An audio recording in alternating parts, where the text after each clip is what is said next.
Sandra sat on one of the benches in the park. She was crying, but quietly. She didn't want to let anybody see her cry.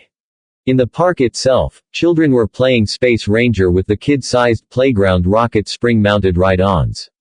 The sounds of their laughter filled the air as butterflies fluttered about the flowers.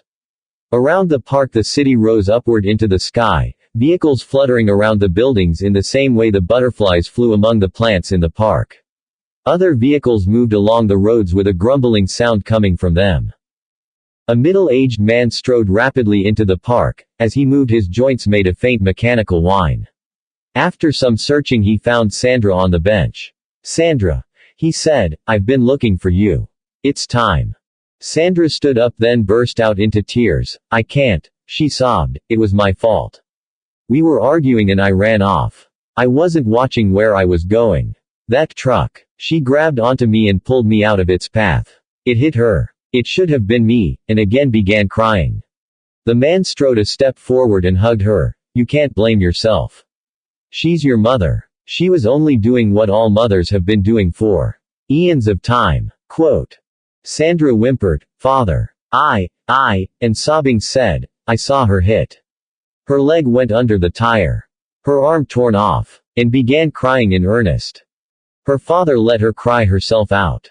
As he held his daughter, tears flowed from his own eyes as well. After a seemed to be forever, Sandra's father wiped away his tears and told his daughter, "We have to go. It's time. No longer any point in waiting any longer. Everything is done." Sandra wiped away her tears then nodded and replied, "I'm ready, father." And both of them slowly began walking out of the park. Later on in the day, Sandra and her father were sitting on a couch in the hospital waiting room. The door opened and one of the doctors walked in.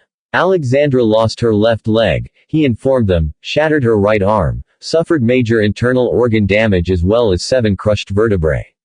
She died 2 hours ago. There was dead silence from Sandra and her father at this news. The doctor smiled then continued with, "The transfer went by the book. Alexandra awoke 20 minutes ago, and the first thing she asked for was to see the two of you. She's in room 416. Sandra and her father arose at this news. The doctor said, "Let's go. Follow me," and turned and walked towards the door, with the two of them right behind them. As the three of them entered room 416, Alexandra turned to face them. Her voice was only slightly distorted by the speaker set below the screen displaying her face. "I am so glad to see you too," her image said. "According to the doctors, my new body will be ready in 2 weeks. Sandra, you are a young woman, not a child. You still have to listen to what I tell you." Sandra wiped away a tear and answered, I didn't mean for this to happen. I paused a long moment, then continued with, Mother, then stopped. Alexandra's image laughed then replied, "Remember that whenever you want to argue with me." The father asked, 2 weeks. Full normal then. Why not go for the enhanced body then? Alexandra replied to that, "I am old-fashioned, full human, no implants. Besides which I am just an ordinary 42-year-old woman on Earth with a daughter and a loving husband, even if he is a cyber-enhanced spacer. The most important human body parts are still where they belong," and smiled. Sandra paused a long moment then said, "Mother. Then stopped. Her father smiled then replied, "In 2 weeks then, my princess." Alexandra's image smiled then said, "In 2 weeks we will all be together. And I'll be looking forwards to being with my warlord from Jasum."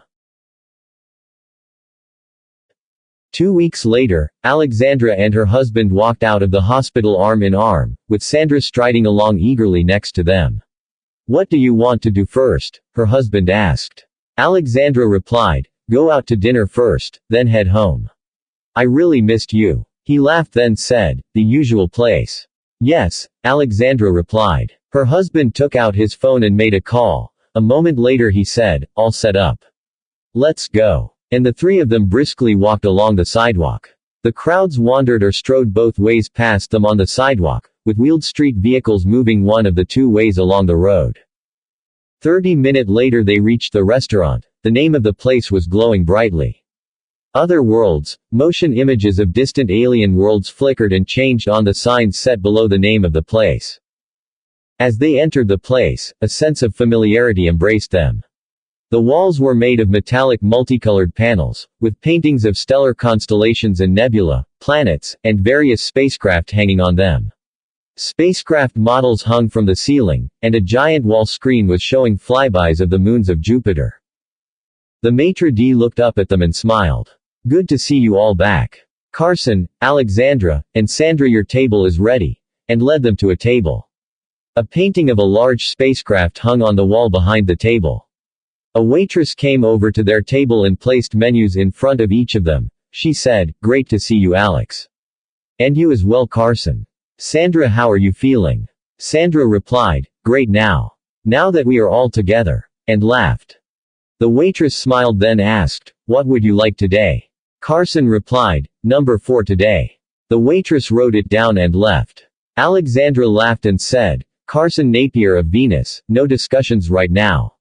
Let's just eat." "Agreed," Sandra said. "My father is from Venus, my mother is from Mars, and I am from New York," laughed Alexandra, 100% New Yorker. "To New York then," replied her parents together, "and the future?" "The future," Sandra replied and smiled. The end.